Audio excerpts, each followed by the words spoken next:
Sana daw i-guest ako sa si Gabo. Guys, ang hirap mag-guest kapag sa mga taping. Alam niyo ba kung bakit? Siyempre, kailangan lagi kang available kapag tinawag ka nila. Eh, di ba, ako madalas pumunta dito.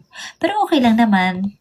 Pero naranasan ko na kasi magbantay sa shooting. Mahirap po talaga. Dahil pag may shooting si David, di ba ako nagbabantay? Sabi ko, ba't ganito? Napapagod na agad ako. Hindi pa ako kasali sa set. Di ba? Ano tayo, yogurt. Totoo yun, mahirap mag-artista, guys. Talagang ano.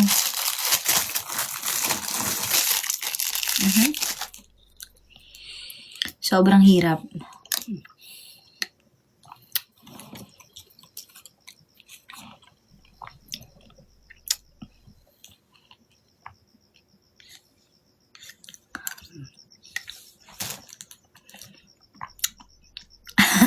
Si Papa Jackson, sabi niya, Kay, naka-live kasi ako.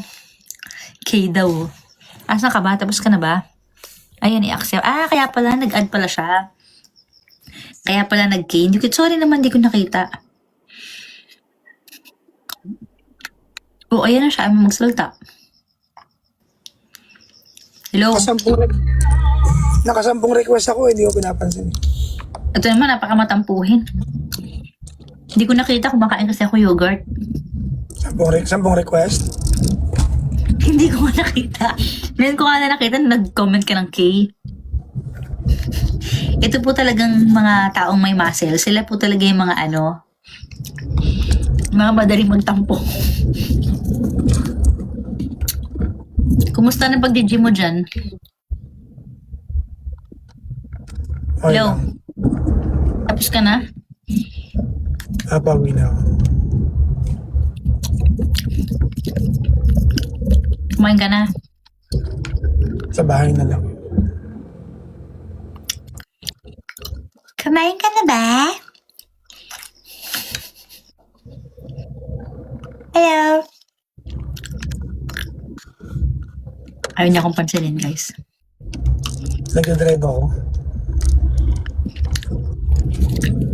Tanungin mo din kaya ako? Nakikita ko kumakain ka eh. Ba't kita tanungin? Diyos ko, Paano yun? sungit talaga. Kumakain. Siyempre, dessert to, di ba? Iba yung kanina. Sabi mo, kumain ka na? Kaya nung nakita kanina, sabi mo kumain ka sa Family Mart. Oo nga, ulitin mo lang ngayon ng may, baby talk. Bakit? Sabihin mo, kumain ka na?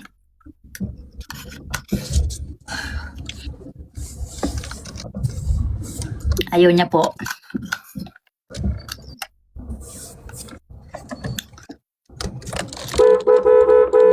Galit na po siya. Hindi, may nakaharang sa daan. Hindi ka nagbubusina dito Diyan, panibusina mo Eh, ang daming loko-lokong driver dito eh. Sige, sa labat ng traffic eh.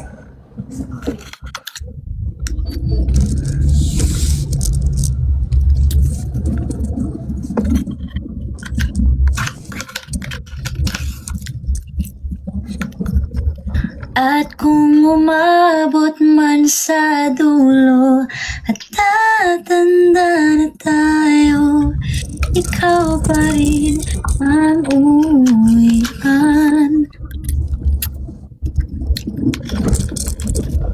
Muhin man ng libo-libong buwan.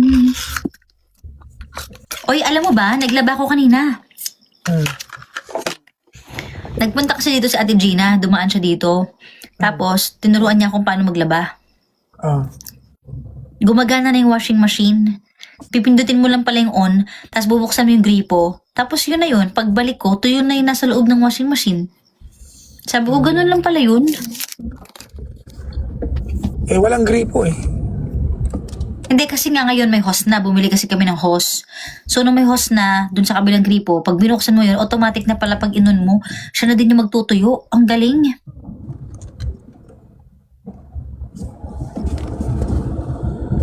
So naglaba ako kanina. Pero hindi ko pa kinukuha sa washing machine. Kasi siyempre hindi ka marunong magsampay. Andun siya. Iniwan ko muna doon. Yun lang. Si Auntie Jenny nag-operate kanina. So, wala ka pa rin ginawa. So, hindi ka talaga naglaba. Nanood ako. Ano ka ba? Nanood ako kung paano niya pinindot. Ang sabi mo kasi naglaba ako kanina.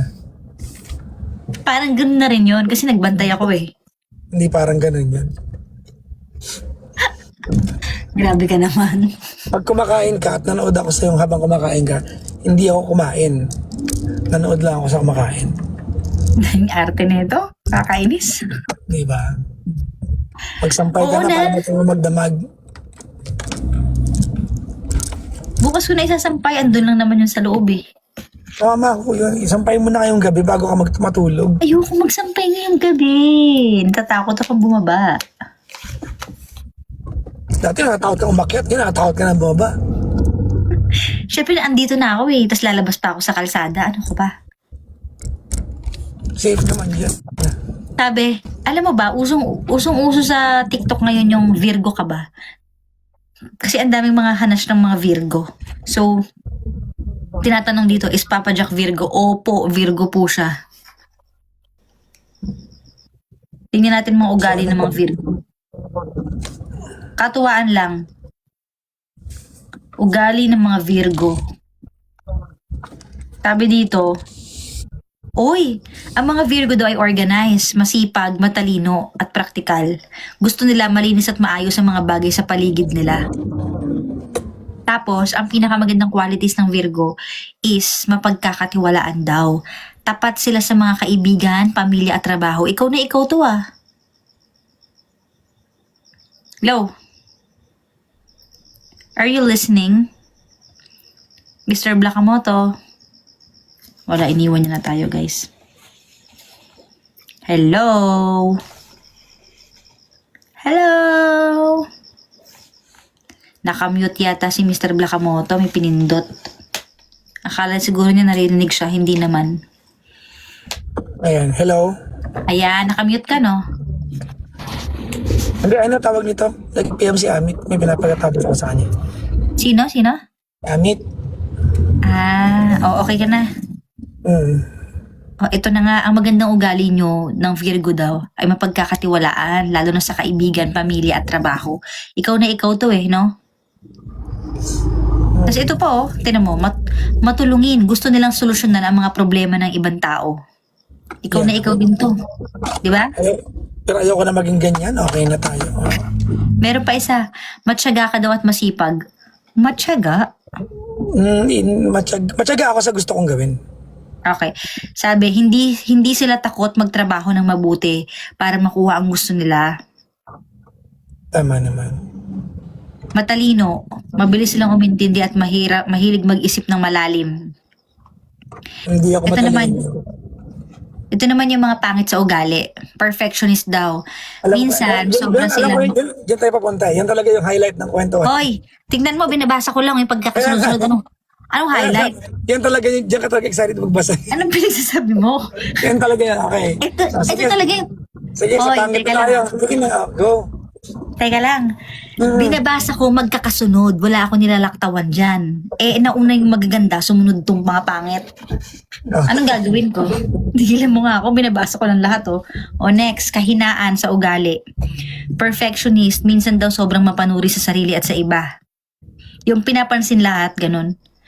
Next, mapanatili. Ano tong pagkabalisa? Ayun. Pagkabalisa? Bothered? Madali daw ma-stress kapag hindi nasunod yung plano. Totoo ba? Oo, na-stress ako pag gano'n. Tapos ito pa nakalagay. Mapag-critic, masyado silang prangko o mabilis pumuna ng mali ng ibang tao. Totoo ba yun? Dati, hindi na ako yun eh. Sa'yo na lang ako nagkakwento ng critics ko, di ba? Hindi na ako nagkakwento.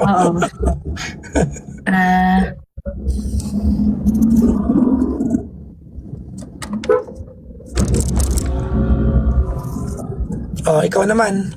Teka lang, binabasa ko pa eh. Ikaw na, yung pangit na ugali muna tayo again. Ba't ako? Virgo yung pinag-uusapan. Ay, bakit? Alam naman ako lang yung binasa natin. Game.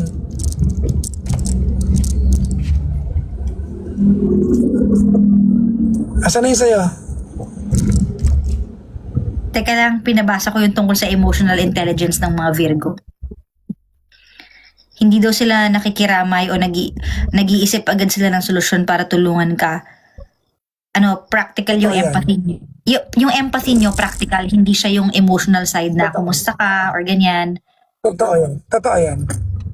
Tapos kaya daw magtago ng emotions at pwedeng maging kalmado sa kalagitnaan ng problema. Tapos lagi ka daw nasa, ano yun? Tagalog na Tagalog kasi ito eh. Naroroon sila sa mga oras ng krisis upang maging sandigan ng iba. Ikaw na ikaw to. Okay. Di ba? Totoo naman eh. Sa mga taong gusto ko lang naman, hindi sa lahat. Ganun ba yon? Oo, sa mga taong gusto ko lang. Bakit Mga feeling ko sa lahat matulungin ka naman? Oo, hindi naman sa lahat. Pero, kumbaga sa mga taong nagkikare lang ako. Not for everyone. Talaga?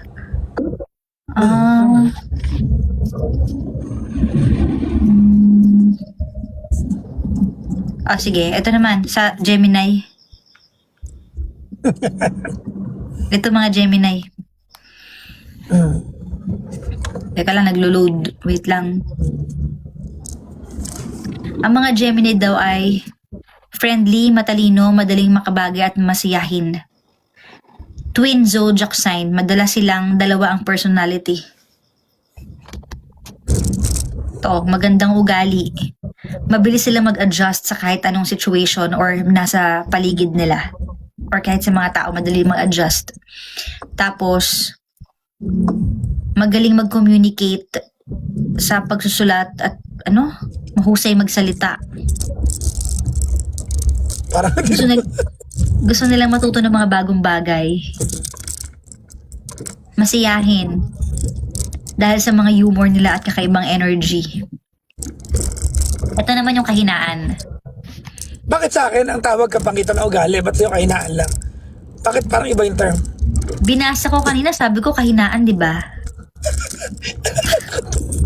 Sinabi ko ba yung kapangitan? Sinabi ko ba yun? Oo. Bakit ganun? Parang hindi yan tama. Parang ibang page Bigayahin yan. natin. Kapangitan ng ugali, okay na? Okay na po? Okay, Nakalagay. Kahinaan ng ugali. Pabago-bagong isip. Hello? Totoo yan. Mahirap sa kanila ang mag-commit dahil mabilis sila magbago ng desisyon. Tapos, madaling mainip. Nawawalan agad ng gana kapag naging paulit-ulit o boring ang isang bagay. Kaya di ba pag kumakain tayo, ulit-ulit na lang, naiinis ako. Yun ang masarap. Ulit-ulit lang eh. Iniinis nga ako sa ulit-ulit eh. Tapos ito, mababaw ang focus. Dahil sa dami ng gustong gawin at interes, madalas marami silang sinisimulan pero hindi natatapos. Parang hindi naman. Parang hindi ka naman ganyan. Medyo wala ako sa focus eh. Pag gustong gusto ko, andun yung focus ko. Pero pag hindi ko ganun kagusto, yan. Kahit naman hindi ka Gemini, gano'n naman lahat tayo. Tapos, mataas ang emotional intelligence nila. Magaling silang umunawa ng iba't ibang pananaw at kayang kausapin ng kahit sino para gumaan yung pakiramdam ng tao sa paligid nila. Sabi ng tao, ayaw nakikipagkwentuhan. O hindi, pero pag may problema, patient akong makinig. Minsan mukha silang detached o walang pakialam dahil pinoprocess nila yung emotions nila sa pamamagitan ng discussion sa halip na malalim na emosyon. Tapos, ano daw ang compatibility ng Virgo tsaka Gemini? Tignan natin. Nakalagay dito. Naputol. Naku, ang Virgo at Gemini ay combination ng utak at communication. Yung utak, yung Virgo, yung communication Gemini. Dahil pareho silang pinamamahalaan, ng Mercury. Magkaiba sila ng diskarte sa buhay. Ito nakalagay. Sa mental attraction, ang Gemini mahilig sa freedom, bago-bago ng isip at spontaneous. Ang Virgo naman seryoso, gusto nakaplano at mataas ang standards. Maaring ma-stress ang Virgo sa kawalan ng direksyon. Pakinggan mo. Maaaring ma-stress ang Virgo sa kawalan ng direksyon ng Gemini. Habang ang Gemini naman ay maaaring masakal sa pagiging perfectionist ng Virgo. Ayos na. Di na. Totoo naman eh. Lahat na lang. Ang solusyon, ito yung solusyon daw, ang solusyon. Kailangan bigyan ng Virgo ang Gemini ng space para mag-enjoy.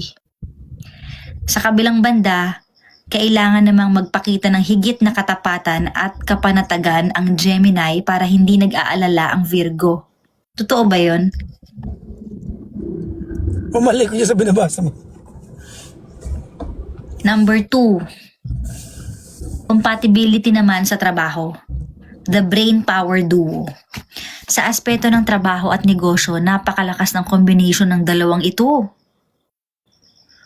Sila ay natural na magkasundo pagdating sa mga ideya at execution. Perfect. Ang Gemini, tama to, tama talaga to. Ang Gemini ang taga-isip ng idea. Sila ang magaling sa brainstorming, marketing, pagbebenta. Ang Virgo naman ang taga-tapos ng trabaho. Sila ang bahala sa mga detalye, organization, budget, pagsisiguro ng maayos na kalidad ng proyekto.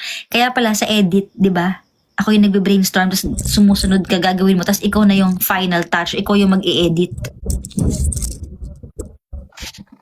Tama? Nagpaparinig ka pa.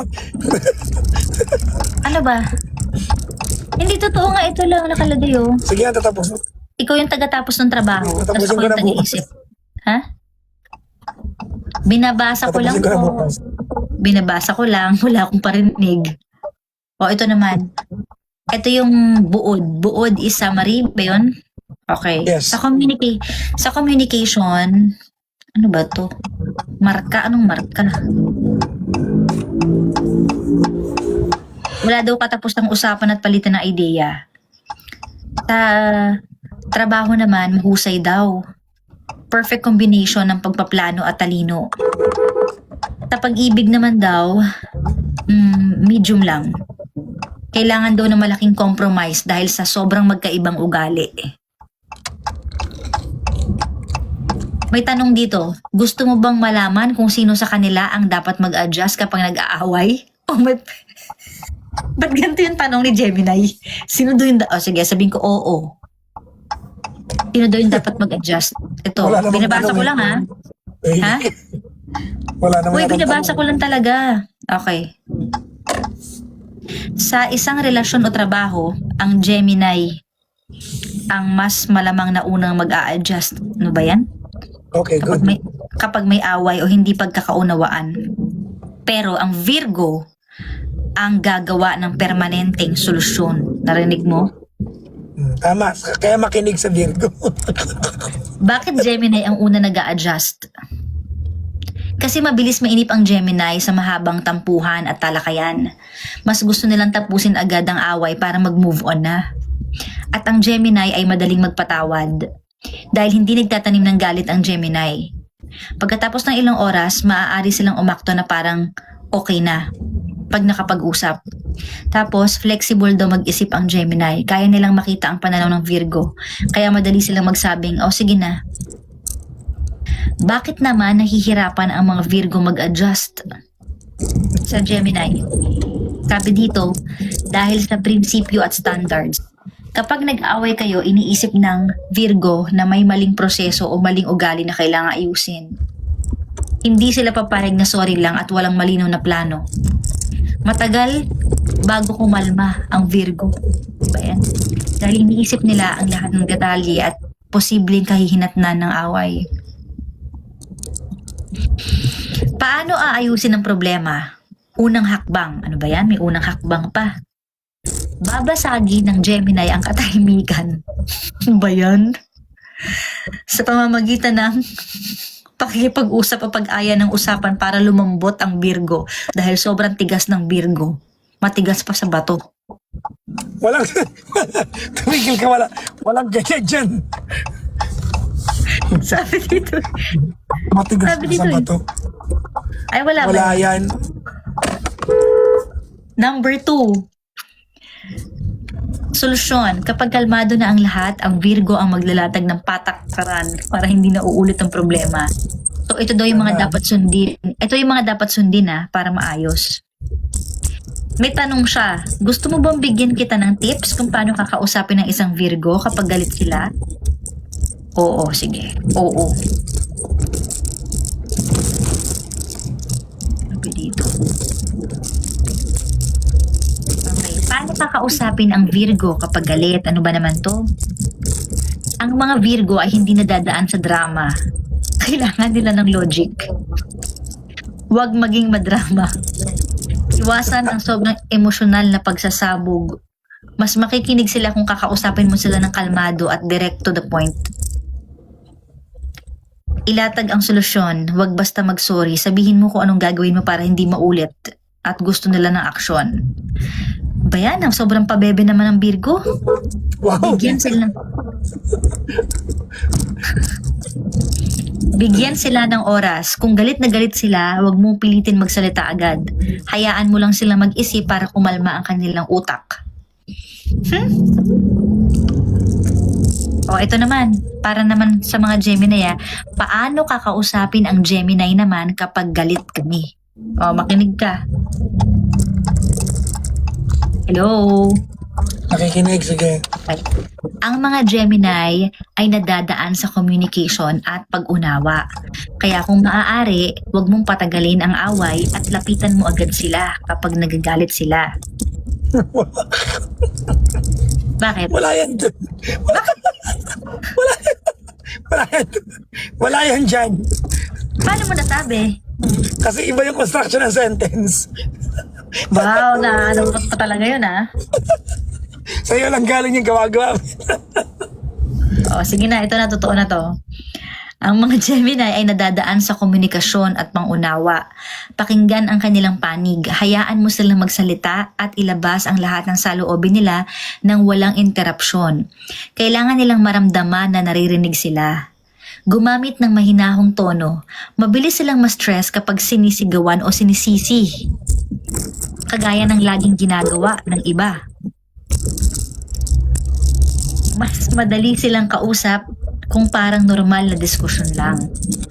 Ito number 3. Huwag patagalin ang tampuhan. Huwag paabutin ng ilang buwan.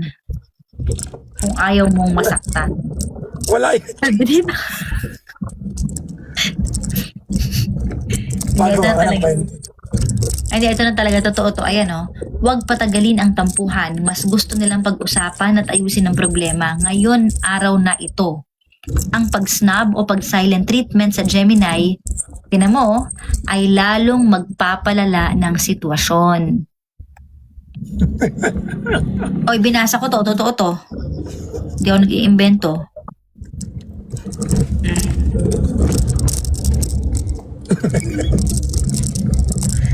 Sayo Binasa ko lang. Totoo to, nasa sayo na yun kung gagawin mo o hindi. Pero syempre, Ayan na yan. Magdudugtong na yan. Sige, okay. nabasa ko lang po to sa Google, guys. May gusto pa ba kayong itanong? At kung umabot man sa dulo at tatanda na tayo, ikaw pa rin ang uuwi. Asan ka na? Nawala ka na naman. Ito. May tinanong ako, burara ba ang Gemini? Sabi dito, oo. Hindi mo naman kailangan ng AI sa part na yan. Pero sabi nga, oo. Then, tinesting ko lang, ang mga Gemini ay madalas na tinaguro ang makalat o burara. Hindi sila burara dahil tamad sila, sadyang masyado mabilis ang takbo ng kanilang isip kaya nawawalan sila ng focus sa pag-aayos. Yan. Bakit burara ang Gemini? Creative chaos. Nakakakilos sila sa loob ng magulong kwarto. Alam nila kung nasaan ang mga gamit nila kahit mukha itong nasa lanta ng bagyo. Mabilis mainip, mas pipiliin nilang makipag-usap o mag-imbento ng bagong idea kaysa magligpit ng higaan o maghugas ng pinggan. Nandyan yan? Oh, ayan o. Ayan o. Kaysa magligpit ng hinigaan o maghugas ng pinggan. Kasi mabilis mainip. Maraming ginagawa sabay-sabay, multitasking, maghahanap ng damit, magluluto, magpapatugtog sabay-sabay. Ang resulta, naiiwan nilang bukas ang cabinet at nagkakalat ang mga gamit. Yan ang kasalungatan ng Gemini at Virgo sa kalinisan. Dahil ito, binabasa ko talaga to. Dito madalas mag-away ang Gemini at Virgo kung sila ay magkasama. Oh my gosh. Dahil ang mga Virgo, gusto nila may sarili silang pwesto ng mga gamit. Nababaliw sila kapag may nakikitang kalat. Oh my. Ang nakalagay dito, Virgo, the clean freak. Gemini, the messy thinker. Oh, yun. Kaya madalas na mag-away sa kalat ang Virgo tsaka Gemini. Totoo yan. At ayaw din daw ng Gemini na pinapakailaman sila. Ang Virgo, sobrang perfectionist. So talagang magkaiba. Magka-clash talaga sila. Ito, when it comes to loyalty, Virgo and Gemini have completely, in English ko na, hirap ang lalim ng Tagalog eh. Virgo and Gemini have completely different styles, definitions, and speed. About loyalty, Virgo, consistently loyal from the start, while Gemini takes time to commit but becomes deeply loyal once they find intellectual security. Para sa Virgo, loyalty is an absolute requirement and duty.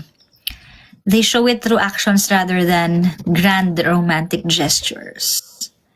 They expect the same level of loyalty in return. If you break their trust, it is incredibly hard to win it back.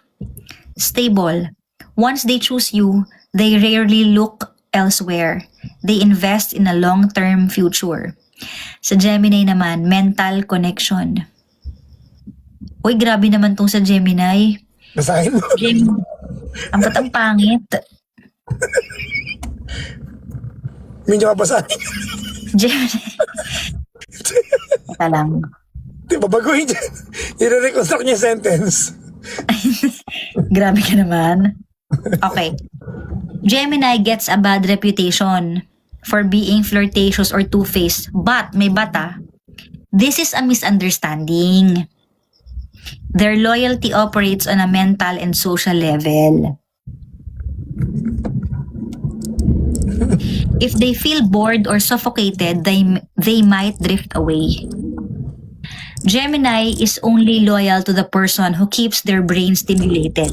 If you can hold a great conversation with them, they will stay. Once they truly commit, they are fiercely protective. They will defend your name to anyone and will always be your biggest cheerleader. Oh, diba? Ito naman yung mga trust issues between the two. Virgo's doubt. Virgo looks for stability and finds Gemini unpredictable, social nature suspicious. Virgo might misinterpret Gemini's friendliness with others as a lack of loyalty. Gemini feels mistrusted and judged by Virgo's constant questioning, which can make Gemini want to pull away. Okay.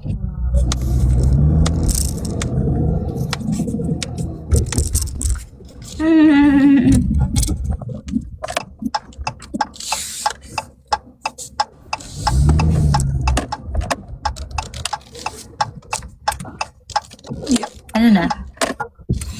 Malapit na ako sa bahay. Gemini. The ghosting and social distraction. A Gemini in love will spam you with memes, texts, and random thoughts. If they start giving you one-word answers or take hours to reply, they are losing interest. Sudden change in plans. They will prioritize parties, hobbies, frequently canceling plans last minute because something more exciting came up. Totoo yan, ha?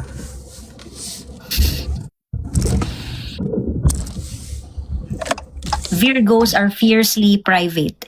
They do not share their own secrets easily because they fear judgment and vulnerability. If you tell a Virgo a secret, it is safe with them. They view keeping your confidence as a matter of personal honor and integrity. They will analyze the secret you told them and might offer unsolicited advice on how to fix the situation.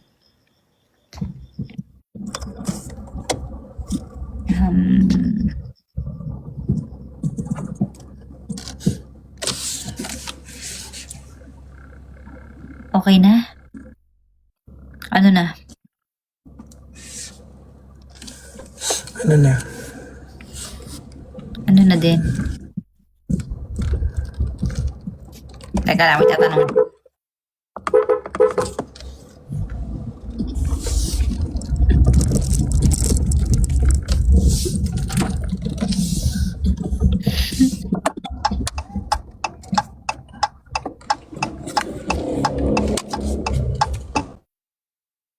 Ano ba to?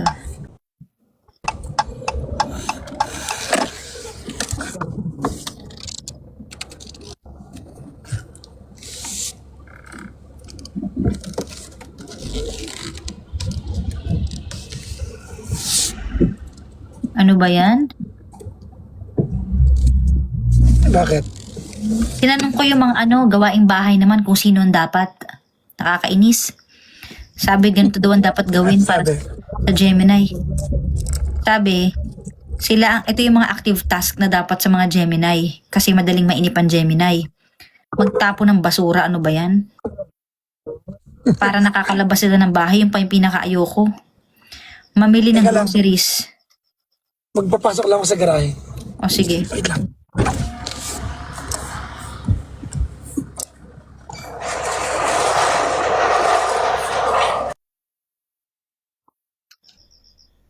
Hala, nag-offline siya.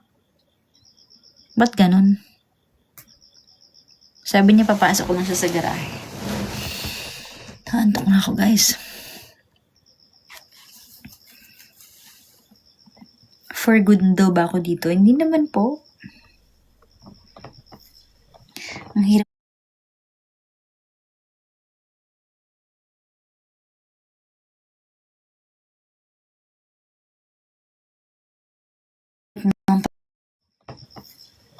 Ang hirap na. Ayan o. Dumating na siya sa bahay. Papaalam na rin ako.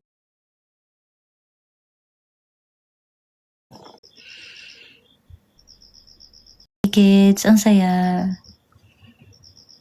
May mga sa akin, gusto mag-guest.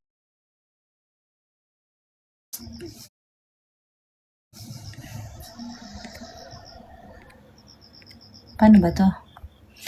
Paano ba siya babalik ulit?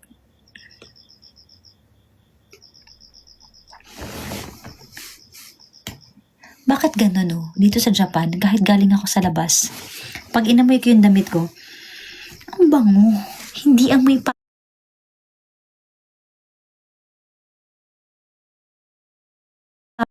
Sa Pilipinas.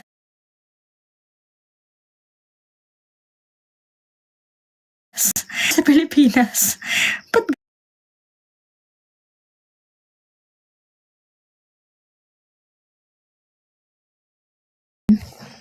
single visa, okay lang din po.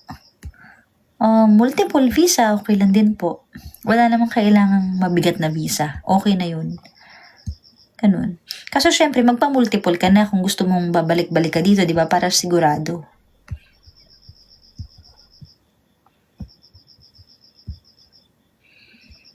Wala daw audio. Talaga ba walang audio? Here, making each day a face. Pwede bumili ng bahay dyan if you're not resident. Sabi ni Sunny, yes po. Actually, I'm the first Filipino na nag-buy dito sa Wakayama. Tapos yung mga iba, nagsunuran na rin. Wala na si Papa Jack, no?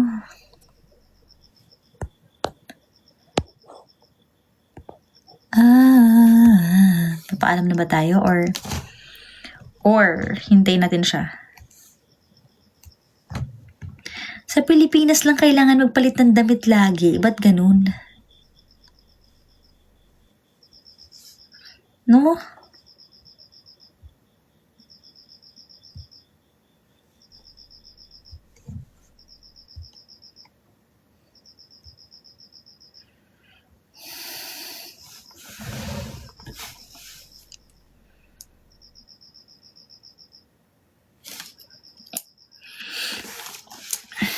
Pero alam nyo, kung tatanungin ako kung saan ko gusto mag-settle, parang hindi na lang sa Pilipinas, parang dito na lang or somewhere else. Kasi pag naririnig mo yung mga balita ngayon sa Pilipinas, ang lala eh. Diba? Ba't ganun? Ang daming patayan, ang daming barilan, parang natatakot ka na.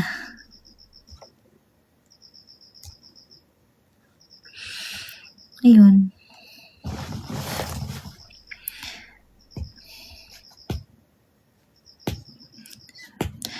Nalulungkot ako sa mga nangyayari dyan sa Pilipinas. Grabe. Parang 'di ba bilang magulang, ang sakit nung gano'n na akala mo safe yung anak mo. Nagtataka lang ako, wala ba talaga mga guard sa mga school? I mean, paano nakakalusot? Hindi ba dapat pag estudyante at halimbawa ang dami na nangyayaring hindi maganda, yung awareness ba, dapat maghihigpit na bawat eskwelahan. May guard na bago pumasok yung bata, kakalkalin yung bag, kung may baril or anything, dapat ganun na kahigpit. Eh bakit hindi pa rin ganun kahigpit? Teka lang, may tao.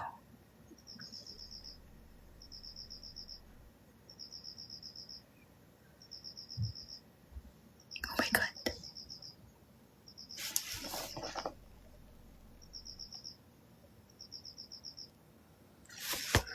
Oh my God.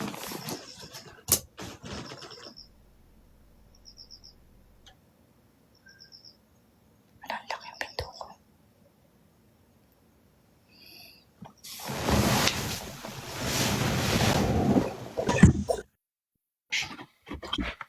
Ano na?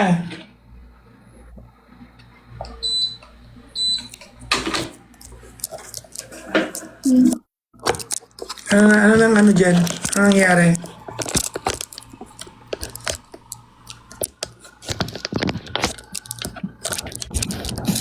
Parang may umano ng pinto. Wala yan, hangin lang yan. Japan yan. Mabubigla yung dibdib ko. Oh my God.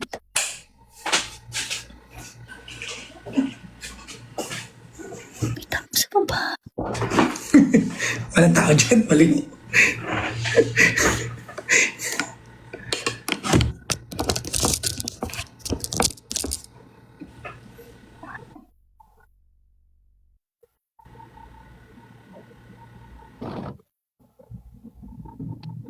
Teka lang, ang sakit ng dibdib ko. Japan yan. Japan number 1, di ba?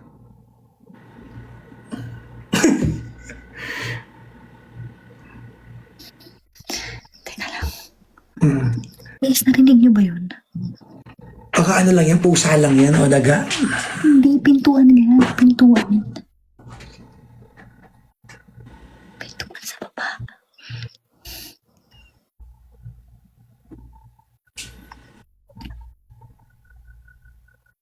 Dapat may lock tong kwarto ko eh. Wala kasing lock tong kwarto.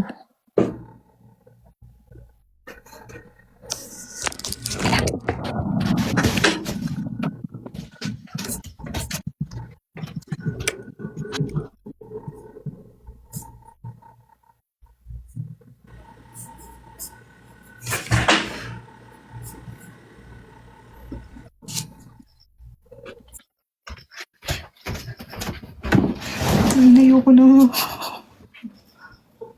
Tumunog na naman sa baba. Bubuksan ko ba yung pinto?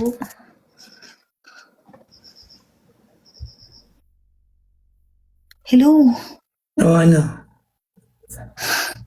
Hindi ako makababa eh. Sisilipin ko sana sa baba eh. Kung merong ano dyan, kanina pa ano yan? Kanina pa tawag nito, narinig mo na kung papasok yan or...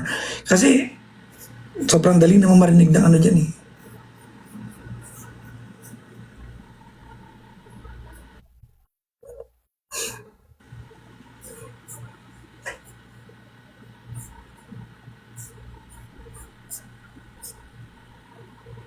Teka lang. Chat ko yung kapit yung ano. No, Alan?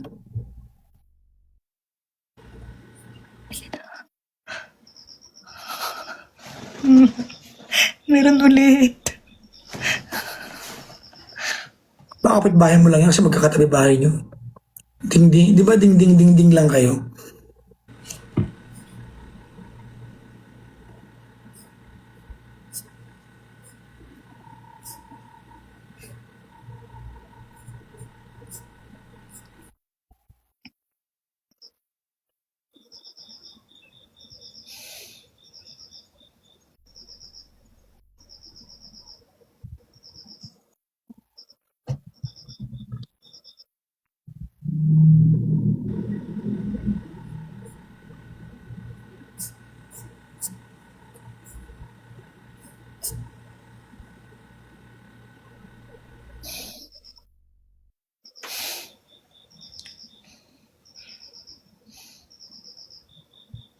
Next time, pagpunta mo dito, lagyan mo ng lock yung pinto ah.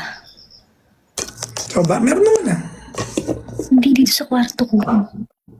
Ah. Importante yung main door. Bababa ba ako? Wala namang tao sa baba. Kawawa. Tumutunog nga eh.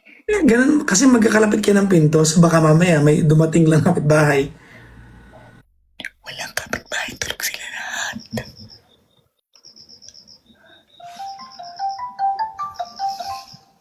Teka lang.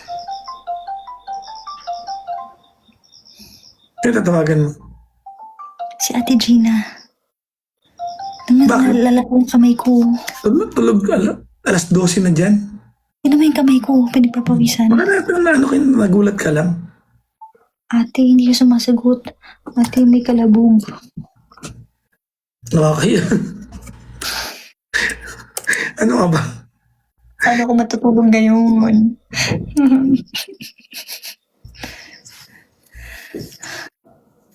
Sige, kalma.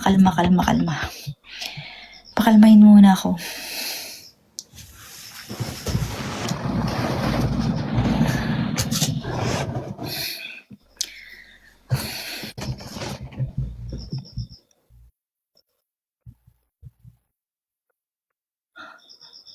May kalabog talaga. Baka may umaakit lang ng hagdanan sa kabilang bahay. Actually, noong nakaraan may kumuha ng timba sa gilid, dinig eh. Oh, Oo, di ba nung andyan tayo ni Laklong, natulog ako sa baba. Di ba sa baba ako natulog noon dahil nag-edit ako? sino may kamay ko? Wala ako dyan eh. Okay, wala. Okay, wala kayong naririnig guys, diba? Wala, diba? I-chat GPT mo nga kung matakotin ng mga Huwag na Gemini. kayong manakot. Parang awan nyo na. Ibablock ko yung ano. Kasi kagabi, nakatulog naman ako na maayos. Masaya yung tulog ko last night. Ngayon, gusto kong makatulog na mahimbing. Ay, tunog na naman.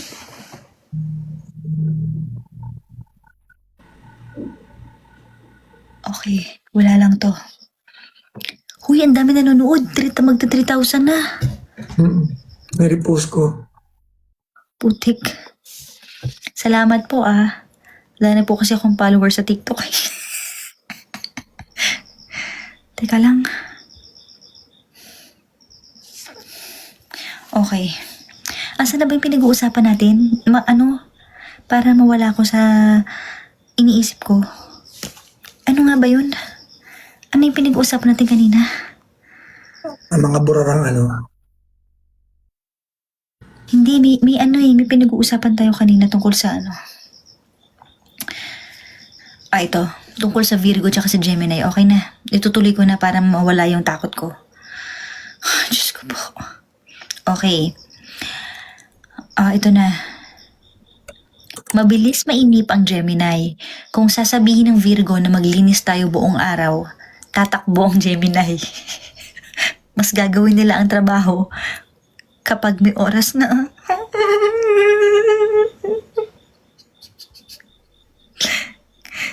Okay. Ang 20-minute rule.